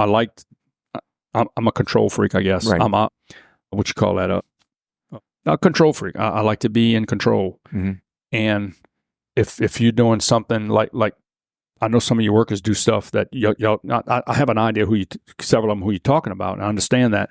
So my fear with that is, what do you do when they leave? If they leave, if they get pissed off, or whatever, things happen. Life know happens. What I do? That's what scares me. I learn from them, just like because you got to teach. You got to teach the next person, and if you don't know it, how do you teach them? Man, I've learned so much, from our our hub crew, like our guys. You know who they are. Yeah, oh yeah. I've learned so much from those guys that a lot of that stuff is invaluable. Yeah. Yeah, and I never had that issue because it's a big business now, man. You know, Right. It's the workers, like you said. It's the workers that made it a big business, and it's a lot to it. You know, all the insurances and insurance. You know, just it's a lot. So, you're talking about popping at the seams earlier. Mhm. Here's a number you don't know about. Okay. So we go from Chick Bro buying some jerky and stuff, and that was in 1990-ish. 5-ish, 95-ish. 6, 7, I don't know, somewhere in the mid 90s. So we're 4, gonna 5, 6, 7. fast forward to 2023, Okay. where we sold online only, just online orders, not through the door, not the thousands of pounds we donate to everywhere in Thibodaux. Yeah. Just online, we sold 6,500 pounds of beef jerky through the mail. Only online orders, not phone orders. Yeah. So can you think about really think about that? Like think about you at 20 years old talking to Chick Bro. 20 pounds a week. All right. Think about you know, talking to Chick Bro about making a little batch, and then that's where it is now. Yeah. You know, so what do you think about 20 years from now? You know, honestly, I don't know if it can grow. I guess it can grow because of the internet, but locally it can't grow a whole lot more because you only got so many people around here. Okay. And you get tired. You know, I mean, anything you eat, you get tired of eating it. Sure. You know, now you come back around to it maybe after a few years if you didn't buy any. Right. The jerky's it's a luxury. It's a novelty item. Yeah, absolutely. And it's good. Don't get me wrong. It's very good. Regardless of how good it is, anything in life. I mean, too much fun is not fun. Yeah. Same thing with food, you know. Much as you like a good steak, you can't eat it every day. Mm-hmm. So yeah, I mean that's really the only place to grow really with the jerky is there, you know, online. We're doing these. We're gonna start hitting these, you know, trade shows. Yeah. I saw y'all been doing pretty hard, and we've only done really local Baton Rouge, New Orleans. I know you did Mississippi. A couple of them. I'm very interested in reaching out to Texas, like Houston, and maybe Arkansas and Florida, things like that. So with the trade shows, just to get Houston livestock, things like that. 2 whole weeks, sure, things like that. That we have no business not being there. You better start making it now. But seriously, those shows are super, super beneficial, and not just because of the ones you've done, you get a lot of people coming the in feedback behind we get is incredible, man. Awesome. And we did a few early on. Yeah, we did a few. The fun thing about it is that they were fun. They were a lot of fun. You learn a lot too. We go to these shows and you know, we always walk around and we go see what they got. Yeah. And what they got, man, almost everywhere is it's a half-ass product and your choice at a salesman.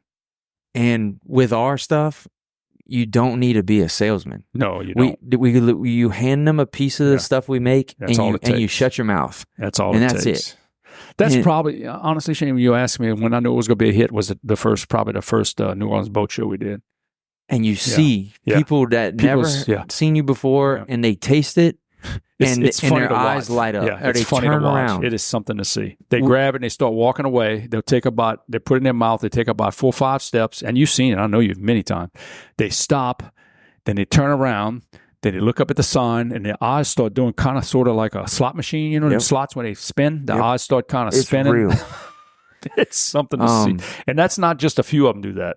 Almost every one of them that have never tasted it do that. I've started offering to pay people to try it. If they refuse to try it at the shows, some of the women will pass by and say, "Hey, you want to try some jerky?" But no, I don't like jerky. I say, "I'll give you $1 if you try it." All right, Joe, try it. If she don't like it, I give them $1.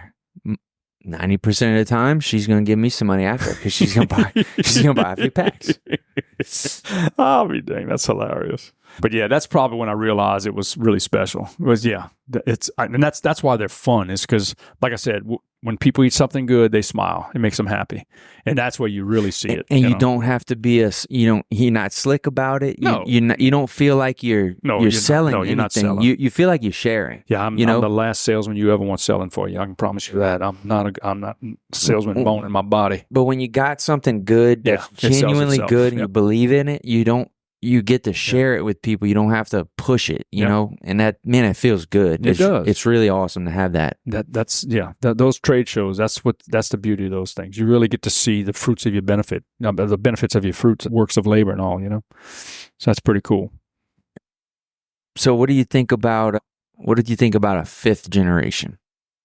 It's going to be different then, probably too. Yeah. What's it look like? Or what could it look like? I have no idea, dude. You're asking me something I can't fathom.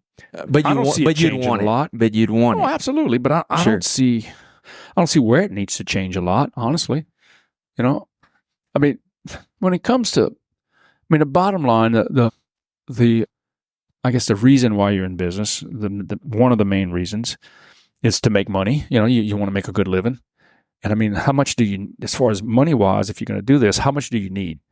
I think, you know, there's other reasons that people do what they do. You know, you got billionaires out there. I don't understand why they keep striving and pushing to make more money. Just me. I'm simple. You know, I'm simple Cajun. You know, I guess I just only need so much. I don't need to be a multi-millionaire. You know, but so it just depends on your wants and needs, I guess. Mm-hmm. You know, well, think about how many. I mean, we're sustaining quite a few families.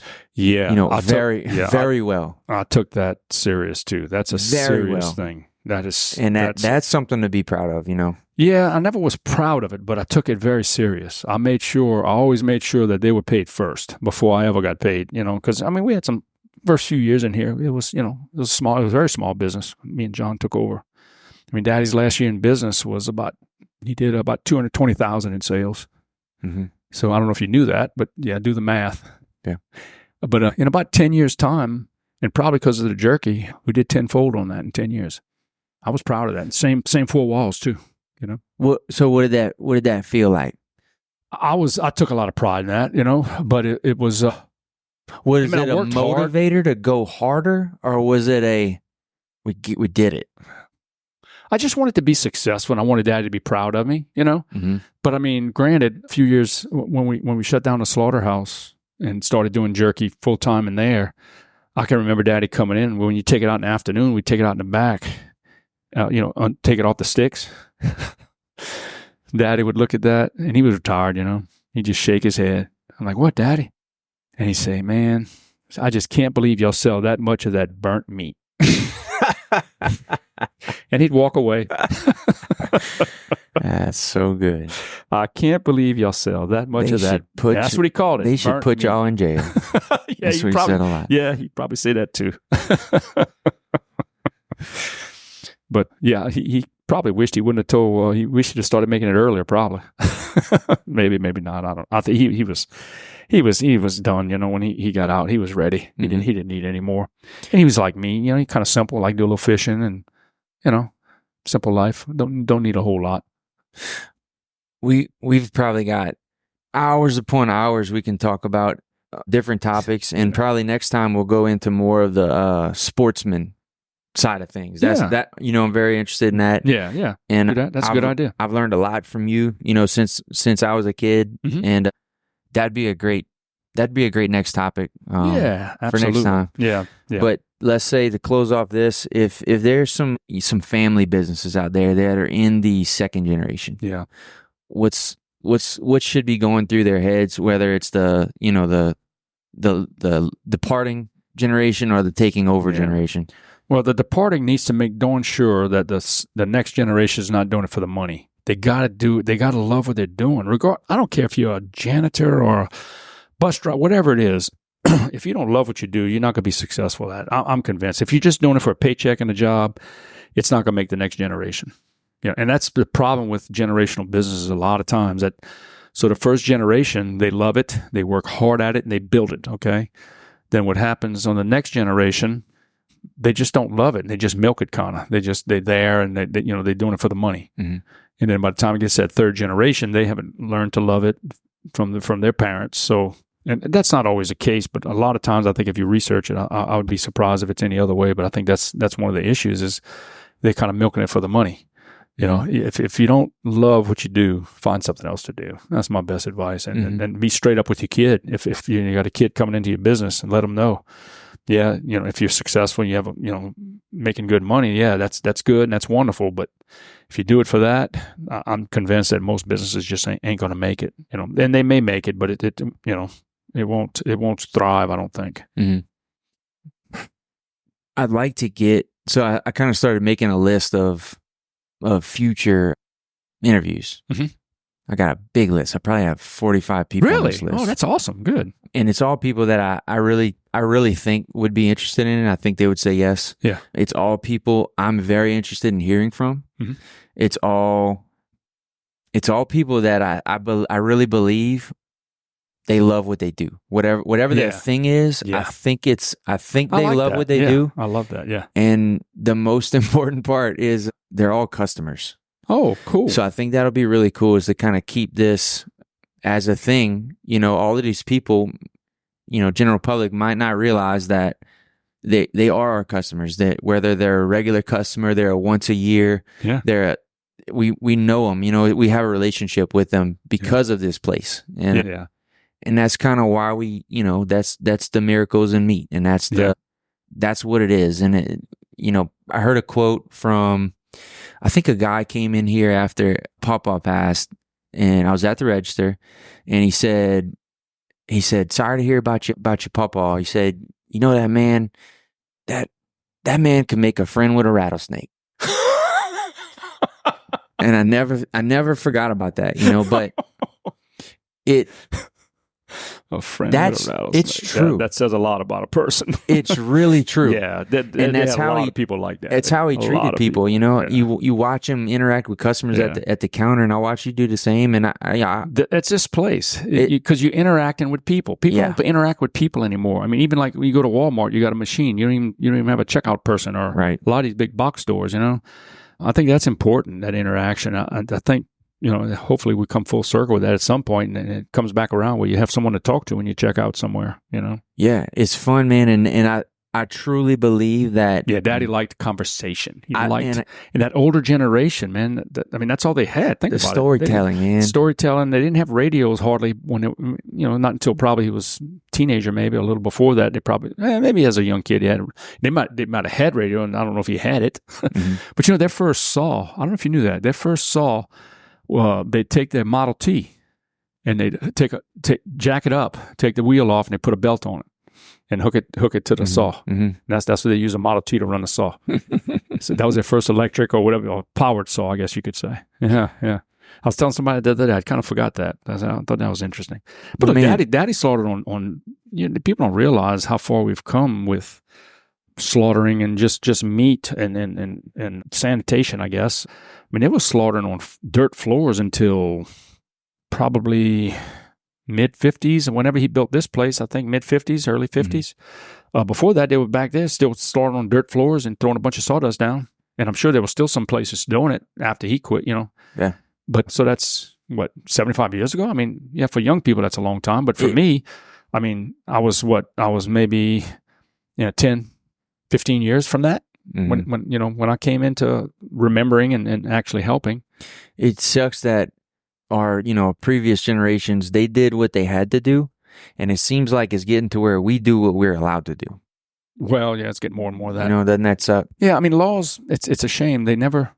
I wish every time they made a law, it had to be revisited every 10 years, revoted on. Okay, because you're just getting more and more laws. Right. And if it's not revisited, it comes off the books. That's how it should be. Because otherwise, I mean, even now, you got laws everywhere. Everything is governed, and laws. In fact, there's so many of them. Half of them aren't even enforced probably anymore.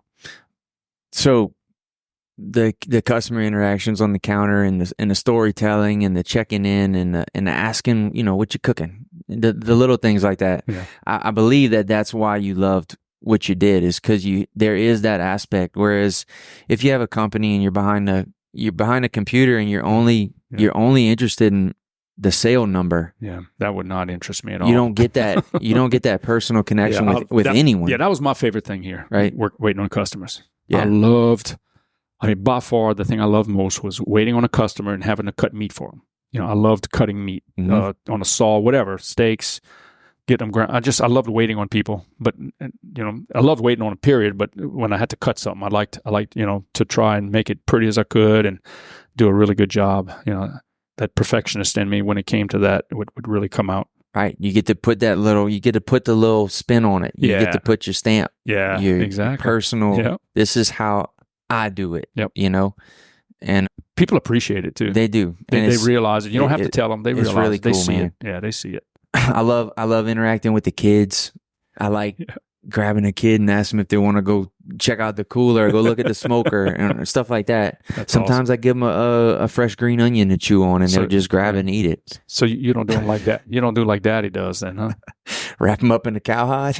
No, not a hide. The whole cow. No. Yeah, he'd taken a Haven't kid done one that day. one yet. Yeah, but he had come in. He was aggravating them pretty regular, I think, and he just got enough of him.